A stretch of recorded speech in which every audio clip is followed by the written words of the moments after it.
Para el siguiente problema, el problema número 9, nos dice que tenemos un sistema con entrada x de t y salida y de t. Es linealmente invariante en el tiempo y tenemos la ecuación diferencial. El sistema tiene la ecuación diferencial y' más 2y es igual a x, ¿no?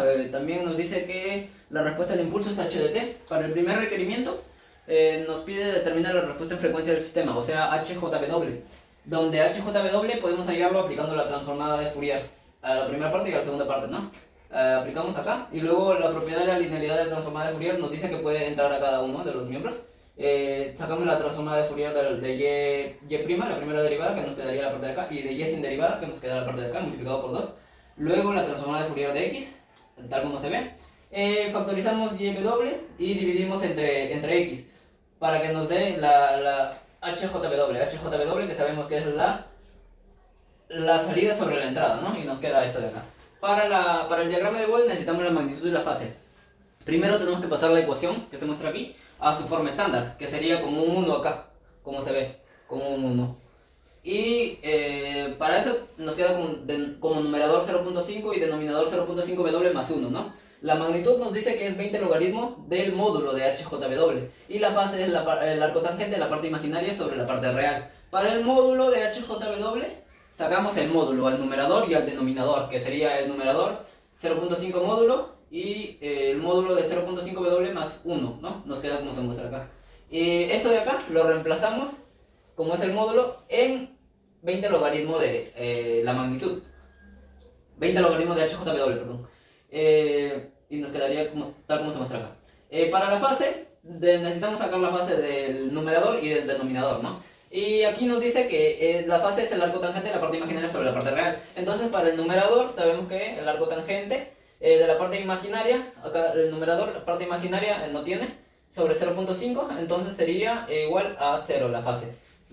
Y para el denominador sería el arco tangente de la parte imaginaria, que sería 0.5W sobre la parte real. Esto sería igual igual a eso, ¿no? Arco tangente, pero con signo negativo, como lo indica acá, porque es el denominador. Los polos son los de arriba y los ceros son los de abajo. Los polos van en positivo y los polos van en negativo y los ceros van en positivo, perdón. Y bueno, para hallar ahora el diagrama de Bode necesitamos tabular los valores porque cada uno está en función a W, el módulo y la fase, ¿no? Para el módulo hacemos una tabulación de 0.1, 0.2, 0.4, 0.5, 0.8, 0.9, 1, 10 y 100. 1, 10 y 100. Acá podemos ver el diagrama de Bode ya hecho, donde, por ejemplo, al 0.1, donde sería 10 a la menos 1, nos da una magnitud de menos 6.3 decibelios, tal como se muestra acá, menos 6.3 decibelios, ¿no? Una fase de menos 2.86, tal como se muestra acá. Luego, si vas evaluando todos los valores, te vas a dar cuenta que sale como esta gráfica. También podemos tomar otro punto importante que sería el 1, donde nos damos cuenta que hay un gran cambio. En 1 es menos 6.99, ¿no? Menos 6.99. Acá empieza a bajar recién un poco. En 1 sería 10 a la 0.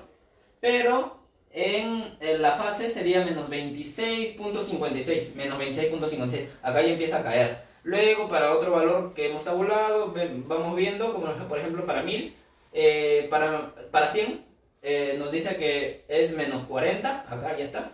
Y la fase sería 88.85 en 100, 10 al cuadrado. Y así nos va a salir los valores si tabulamos cada punto, ¿no? Aquí está limitado al margen de lo que he escrito nomás.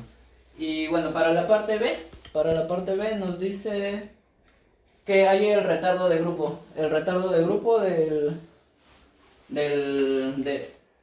sistema, ¿no? Entonces el retardo de grupo se halla como la negativa de la derivada de la fase de HJW. Tenemos que HJW es igual al menos arco tangente de 0.5W.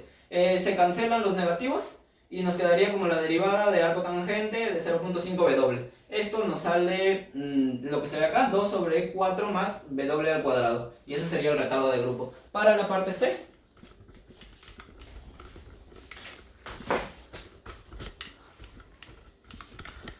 un momento. Ya. Para la parte C nos pide... ¿Qué nos pide en la parte C? Hallar la salida en frecuencia, ¿no? La salida en frecuencia. Si tenemos como la entrada en frecuencia sería 1 más JW sobre 2 más JW. Entonces nosotros sabemos que una propiedad de las frecuencias es que podemos multiplicar el HJW por el XJW y nos da la salida en frecuencia, ¿no? Entonces solo reemplazamos esto de aquí que tenemos, el XJW, y esto que hallamos anteriormente en la parte A. Y bueno, multiplicamos 1 por esto, como tiene el mismo denominador, quedaría al cuadrado, ¿no? Esto también lo podemos representar como si fuera una parte real y una parte imaginaria, por si la necesitamos para algo, pero ahora no es necesario. Y para la parte D nos pide expanda la salida en frecuencia en fracciones parciales y obtenga la respuesta en el tiempo, ¿no? Para hacer esto expandimos, aplicamos, tenemos esto de acá, la salida en frecuencia que nos da acá, lo mismo, salida en frecuencia. Para hacer fracciones parciales esto debemos recordar una propiedad que nos dice que A sub 0 sobre el denominador, que sería 2 más JW, ¿cómo era? Más A sub 1 sobre A más JW al cuadrado, así. Y esto va sumando, depende de cómo sería el exponente del denominador, ¿no? Un denominador con exponente. Pero como acá solo es al cuadrado, solo quedan 2. Y bueno, ahí resolvemos, ¿no? Ya no lo hice por cuestiones de tiempo, acá solo lo puse. Una vez que tenemos esto, para hallar la respuesta en el tiempo, la salida en el tiempo, aplicamos la transformada inversa de Fourier, porque la transformada de Fourier nos da la respuesta en frecuencia y la inversa de la transformada de Fourier nos da la respuesta en el tiempo. Aplicamos a cada uno de los miembros, acá y acá. Otra vez aplicamos la propiedad de la linealidad, transformada inversa de Fourier de esto, menos la transformada inversa de Fourier de esto, ¿no? La primera parte, la transformada inversa de Fourier de 1 más A más JW, quedaría como esto de acá, E a la menos AT U de T, ¿no? Donde reemplazamos ahora el A, reemplazamos el A por el 2 y nos quedaría como E a la menos 2 de T U de T. Y para la segunda parte tenemos esto de acá. Primero separamos y nuevamente aplicamos una propiedad que se vio... ¿dónde se vio? No recuerdo bien si se vio, pero tenemos que esto podemos representarlo como GDH y HDH, por ejemplo. Y, FDH está acá, ¿no? FDH, como FDH, y la multiplicación, la transformada inversa de Fourier, de esta multiplicación nos va a dar la convolución de las señales, pero en el tiempo, ¿no? De las señales temporales. Entonces acá aplicamos la transformada inversa de esto de acá, en lo que se ve. Y bueno, esto de acá ya podemos reemplazarlo tal como estaba acá. Esto es 1 sobre 1 más JW, ¿no? Donde A vale 1, esto de acá es como una formulita, y reemplazamos y nos quedaría E exponencial a la menos T U de T, ¿no? Y acá convolucionado por lo mismo, porque son dos iguales. Acá esta es una propiedad también de las señales causales, en el cual nos va a dar esto, ¿no? La respuesta de esto de acá, esta convolución sería esto de acá.